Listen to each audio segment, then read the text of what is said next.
I'm Michael Zenga from Danvers, Massachusetts. That's a town whose band Mr. Buffett so generously sent to the Rose Bowl parade last year, so you're a very popular guy in my town. Good morning, Mr. Buffett and Mr. Munger.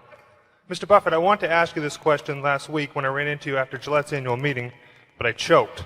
So now there's no pressure, here goes. In the years, from my reading, in the years from 1956 through 69, you achieved the best results of your career quantitatively, 29% annually against only 7% for the Dow. Your approach then was different than now. You looked for lots of undervalued stocks with less attention to competitive advantage or favorable economics and sold them rather quickly. As your capital base grew, you switched your approach to buying undervalued, excellent companies with favorable long-term economics. My question is, if you were investing a small sum today, which approach would you use? Well, I would use the approach that I think I'm using now of trying to search out businesses where I think they're selling at the lowest price relative to the discounted cash they would produce in the future. But if I were working with a small amount of money, the universe would be huge compared to the universe of possible ideas I work with now. You mentioned that 56 to 69 was the best period. Actually, my best period was before that. It was from right after I met Ben Graham in early 1951. But from the end of 1950 through the next 10 years, actually returns averaged about 50% a year. And I think they were 37 points better than the Dow per year, something like that. But I was working with a tiny, tiny, tiny amount of money. And so I would pour through volumes of businesses, and I would find one or two that I could put $10,000 into or $15,000 into that were just ridiculous. They were ridiculously cheap. And obviously, as the money increased, the universe of possible ideas started shrinking dramatically. The times were also better for doing it in that time. But I think if you're working with a small amount of money, with exactly the same background that Charlie and I have, and same ideas, same whatever ability we have, I think you can make very significant sums. But as soon as you start getting the money up into the millions, many millions, the curve on expectable results falls off just dramatically. But that's the nature of it. You've got to, when you get up to things you can put millions of dollars into, you've got a lot of competition looking at that, and they're not looking as I did when I started. When I started, I went through the pages of the manuals page by page. I mean, I probably went through 20,000 pages in the Moody's Industrial, Transportation, Banks, and Finance manuals. And I did it twice. And I actually, looked at every business. I didn't look very hard at some.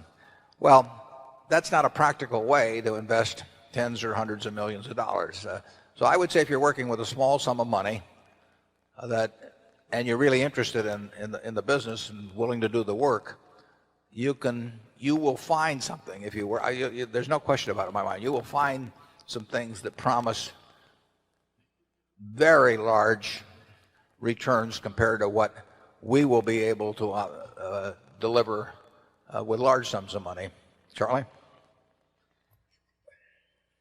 Well, yeah, I think that's right. A brilliant man who can't get any money from other people and is working with a very small sum probably should work in very obscure stocks, searching out unusual mispriced opportunities.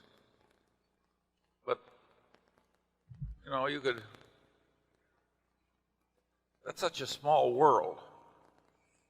It may be a way for one person to come up, but it's a long slog.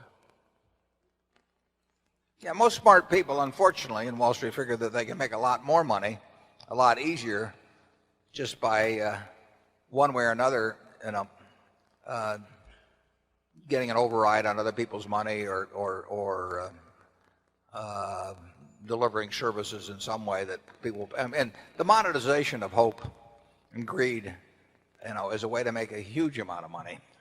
And right now it's just take hedge funds. I mean, I've had calls from a couple of friends in the last month that don't know anything about investing money. They've been unsuccessful and everything else. And, one of them called me the other day and said, well, I'm forming a small hedge fund, 125 million he was talking about. And, like the thought that since it was only 125 million, maybe we ought to put in 10 million or something of the sort. I mean, if you looked at this fellow's Schedule D on his 1040 for the last 20 years, you'd think he ought to be mowing lawns. But Yeah. but he may get his 125 million. I mean, and it's just astounding to me how willing people are during a bull market just to toss money around because they think it's easy. And of course that's what they felt about internet stocks a few years ago. They'll think about something else next year too. But the biggest money made in Wall Street in recent years has not been made by great performance, but it's been made by great promotion, basically. Charlie, do you have anything? Well, I would state it even more strongly. I think the current scene is obscene. I think there's too much mania. There's too much chasing after easy money. There's too much misleading sales material about investments. There's too much on the television emphasizing speculation in stocks.